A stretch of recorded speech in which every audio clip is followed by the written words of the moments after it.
I used to live away from my parents. I had 2 kids with my late wife and remarried to Becky. Becky has a son who's my stepson.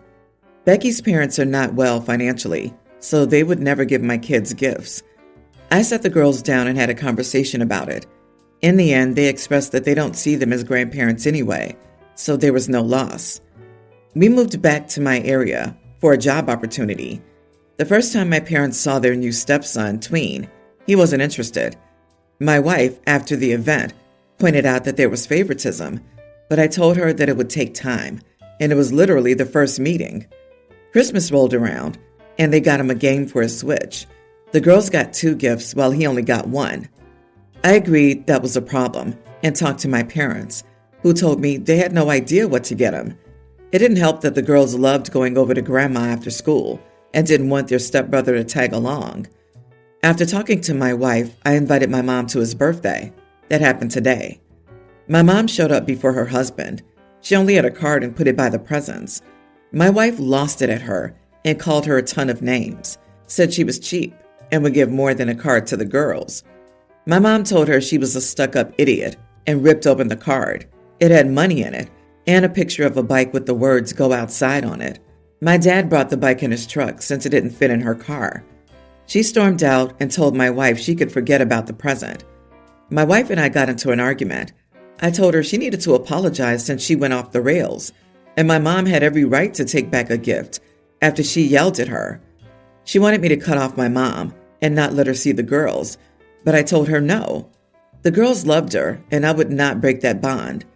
Am I the idiot for telling my wife she needs to apologize to my mother? Not the idiot. So her folks get to treat your daughter as lesser, but if her son gets 1 present less, it's a problem? Excuse me? Your wife went so far out of line with her rant. There's no walking back from that. A card could have money or a gift card. It could have had notice of a savings or a college account. The nerve to think that her son deserves better than your daughter's is absurd and hypocritical. Dude, what is wrong with your wife? She had no right to cause a scene, even if they only brought a card. Blended families can be hard, and it doesn't happen overnight. Your wife is acting like an entitled brat. If I were your parents, I would cut contact with your wife. She has absolutely no right to try to put a blockade between your mother and your children's relationship. You should watch carefully how your wife speaks about your mother in front of your kids. She's going to try and poison the relationship because your wife is not a stable woman. Wait, so your wife's family doesn't do anything for your daughters, but she's mad that your family does but isn't satisfied? You are the idiot. Honestly, you're keeping a crappy wife. Your wife needs to apologize to your parents. She needs to grovel, and I hope none of this drama gets back to the kids. They don't need this crap in their lives. Brother, I bet you $1,000. This marriage ends in misery or divorce, and I will actually put up the money for it. It's a guaranteed win. Your wife will not only destroy your relationship with your parents, but eventually your kids. Take the giant hint. This is the beginning of one parent being horrible and the other enabling it by asking this. I promise you, your parents raised you better than to be with that woman. My brother and sister-in-law have been married for 8 years now. Both brought a daughter into the marriage. My brother brought May, a teen, into the marriage, and my sister-in-law brought Ava, a teen, into the marriage. The girls have never liked each other or gotten along. Everyone knows the two would rather do anything than spend time together. We've all been around when they fight. We've all heard them say mean and cruel things to each other. They're both as bad as each other. It stems from jealousy. May doesn't like sharing her dad when she's already lost her mom. Ava's jealous that May has a dad when her bio dad walked out on her, and she's insecure about May being my brother's bio daughter, even though she calls him dad and he calls her his daughter too. This makes May more jealous of sharing her dad. We were always told not to get involved when the girls are being mean to each other. 3 weeks ago, my brother threw a party to celebrate a very big promotion at work. He invited friends, family, and people from work. At one point, he gave a small speech and toast, and he mentioned his amazing daughter, May, but he didn't mention Ava. The girls had already been fighting during the party, and when her dad said that, May taunted Ava, saying that she was not really my brother's kid and that no dad would ever want her. Ava was distraught. When sister-in-law found out about it, she went crazy. Then when she found out I overheard, she told me I should have stepped in and tore me a new one for talking to Ava like that and destroying her heart. I pointed out she and my brother always made it clear we shouldn't get involved. She said something like, "That's different." I asked her if the time that Ava told May her mom didn't love her enough to fight cancer to be with her, if that was different, and I should have torn Ava a new one for that. Sister-in-law said it was very different, and no, I shouldn't speak to Ava that way, but I should speak to May that way. She said Ava didn't deserve it. Then she told me I'm the worst kind of adult when I can stand by and allow bullying like that to happen. Am I the idiot? Whoa, these two girls have been in each other's lives since they were young, pre-tweens, and this hatred has been unchecked? Was there any counseling to blend? Because this consistent level of anger has been well cultivated. Also, I'd like to add that OP's brother is leaving out a child he's raised since she was 7 years old, and his little speech wasn't very nice. In my opinion, your brother and his wife are huge idiots here. Follow our commands, but also read our minds and adjust accordingly. And wow, your sister-in-law is such a hypocrite. I can't believe she actually said it was fine for her little darling to taunt your niece about her mom's cancer. I'm curious though, what does your brother think about this? What Ava said was way crueler and more messed up. Clearly, sister-in-law just wants you to stand up for her daughter and not for May. And she also implied that May deserved those comments about her mother. Agreed. You treat the girls by identical standards and call them both out for fighting below the belt. Or you take a step backward and don't get involved. But wow, that family is dead in the water once these two girls are adults. I'd never forgive my father for keeping me in a home with someone who said my mom, who died of cancer, didn't love me. I, 33 male, try to run several times a week, but I do it in the morning, like 6-ish, because of work, and it'll give me an hour with our baby and toddler to help with the morning before the day starts. My wife, 30 female, is a stay-at-home mom and likes to work out at a gym and yoga studio. Both are great because they offer childcare. Generally, the plan is that I run in the mornings before everyone gets up, and she works out in the mornings during the workday because there's childcare. I know that she often prefers the early morning classes at her gym and yoga studio, and we'll sometimes schedule it so that she can go, and I can just run during lunch or late afternoon. My job's flexible and mostly asynchronous, thankfully. I'll say that I prefer early morning runs because they start my day off right, and it's really hot and humid where we live right now. This week, we planned on me running every morning. On our walk last night, she asked, "There's no chance I'll be able to work out in the morning, is there?" I just kind of replied, saying that I prefer to run in the morning and referencing the heat wave we're currently in. Fast forward to this morning. I woke up, got ready, and around 6 a.m., decided not to run. I started having migraines yesterday afternoon, I think because of the heat, and hoped that they'd be resolved by the morning. I got back upstairs where she was getting ready for the day. She's instantly mad at me, saying things like, "This is unfair. Why don't you think of me? And I sacrificed so much for you. You've ruined my whole day." She then starts to cry and continues saying how unfair it is and how much I don't think of her. She goes downstairs and comes back upstairs to again say how I don't think of her. I tell her that I didn't purposely try to ruin her day and that I can't control if I'm not feeling well. I apologize for saying it wasn't my intent. She says intent doesn't matter. I tell her that her reaction is poor. She says I should have woken her up so she could go work out. If you were so deathly ill, you could have told me. At that point, she wouldn't have made it to a class. Both the gym and yoga studio are 20 plus minutes away. I totally get her being frustrated. It makes sense. I told her during the argument that her reaction was poor and akin to a toddler not getting her snack. I should not have done that in hindsight. Am I the idiot? Edit. We meet every Sunday evening to discuss the week's schedule. There are weeks when she says she really wants to do a certain class, and I work around it. I'll even come home during naps if she needs to run a timely errand. Do you always choose the time you want first and leave her to work around you? Why isn't it a default to split the early morning workouts if both of you prefer the AM? She must fight for time off, then wait for you to move things around? And does she have to be on time to do it? She only gets off if you permit it and are successful at moving things around. If you want to show that you prioritize her needs, you start with her needs. Automatically plan it for her, and she takes off.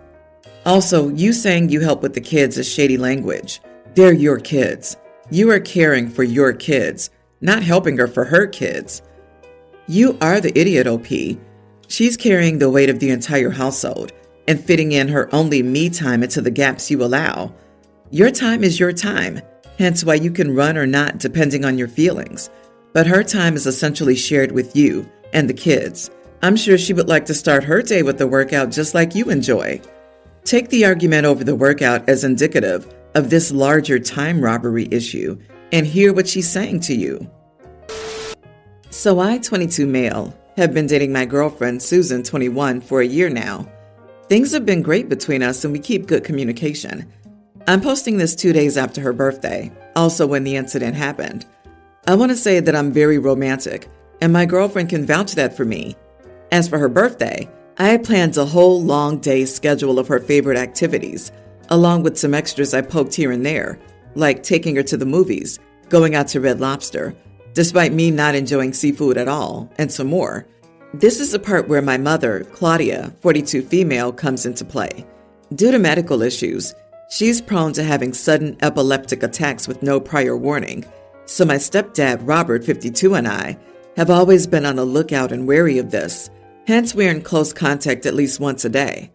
Now, my girlfriend is very aware of this, and I've warned her since day one. This never bothered her, and she's always supported my father.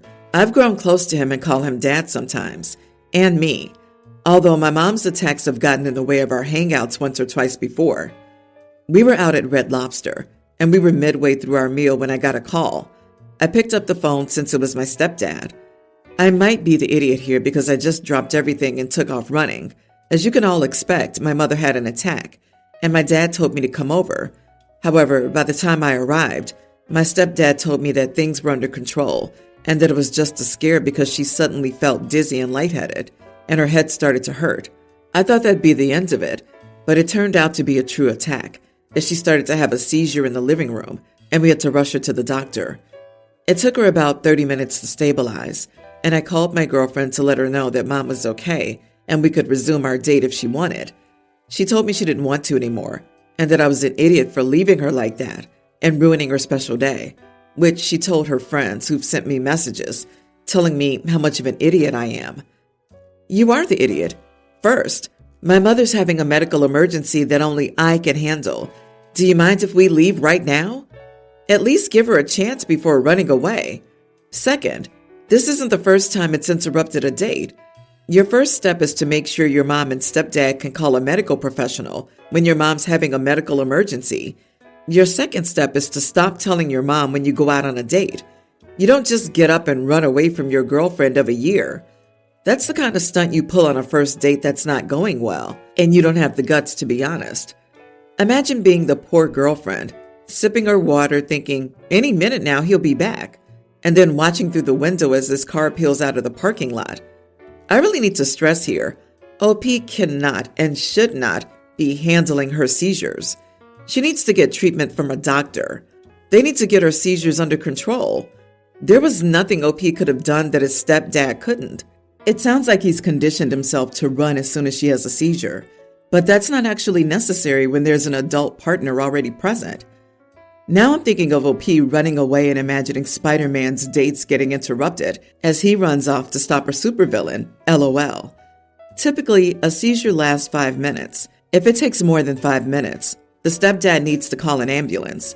Leaving a restaurant to run to your mother's house doesn't even make sense because it would have been over before you got there, or the ambulance would have already either gotten there or started transport to the nearest hospital. Epileptic here, and I'm questioning the validity of her seizures. Update. Am I the idiot for running away in the middle of a date to help my mother? A lot of stuff has happened in the past days, and I don't even know where to start or where my head is right now. It just feels surreal right now. Many of you will be displeased to hear this, but me and my girlfriend are still together. Apologies to those who commented but didn't get a reply. I did read each and every comment and took them to heart. even the ones that came out rough around the edges. It was eye-opening to say the least. It made me realize a lot of stuff. The same day of the original post, I messaged my girlfriend to talk with her. She told me she was at her parents' house, so I went over and we had a talk. I apologized for leaving so abruptly without making sure she was okay, but I didn't know any better since that's what I was raised like and was taught. She said she understood and apologized for slandering me with her friends, but only wanted her opinion validated. Okay, no biggie. I asked her if she ever felt second in line whenever it came to my mother, and she said yes. This was making me open my eyes more and more to the situation at hand, as the comments were pointing out. I admit I cried a bit, and my girlfriend held me and consoled me. I went to sleep on it, and the next morning I took my leave to confront my parents. My girlfriend insisted on tagging along, but she understood when I told her that this was something I had to do on my own. When I arrived at my parents' house, my mom greeted me like nothing had happened. She felt something was off when I didn't reply, so I told her to sit down and talk with me. She looked really worried, but I was blunt and outright asked her if she was really sick, because the more I thought of it, more like the more I recalled the comments calling me out and her behavior, the more odd it looked. Did she really have seizures? If she has seizures, why did she have her husband call me instead of an ambulance? I pointed out how if those were real seizures, like I've read online, she'd be either aggressive towards us or have no idea who she is, where she is, and why. As a few people suspected, she doesn't have seizures. It was a controlling movement on her side to keep me around and short-leashed. It was one of the worst feelings I've ever experienced, and it genuinely made me nauseous. My whole life was built on a lie. You can tell the turmoil, anger, sadness, shock, disappointment, everything going down to me at once. And then my stepfather walked in. I only asked him once if he was a part of this, and he couldn't look me in the eye. Right then and there, I knew I had no family anymore, so I left. On my way to work, I started getting bombarded with calls and texts from her, but I blocked her and ignored her. So here's where I'm sitting right now. Very sorry, OP. Finding out your parent is selfish and uncaring of your happiness is an awful thing to happen. However, I'm so confused about it taking the doctor 30 minutes to stabilize her fake seizure. She's a darn good actress. I've had acquaintances who fake demon possession and cancer. People are absolutely wild sometimes. Probably she stopped just before the doctor called in a psych consult. Mom's insane, attention-seeking person. Mom's an insane, attention-seeking person. OP, you are making the right choice. Your girlfriend is a gem who will help you through this transition. I'm so sorry, man. Sometimes it takes a bunch of strangers on the internet to tell you what they see going on and help set you free. Many of us recognize parental manipulation because we've lived it. Enjoy your new peace, OP.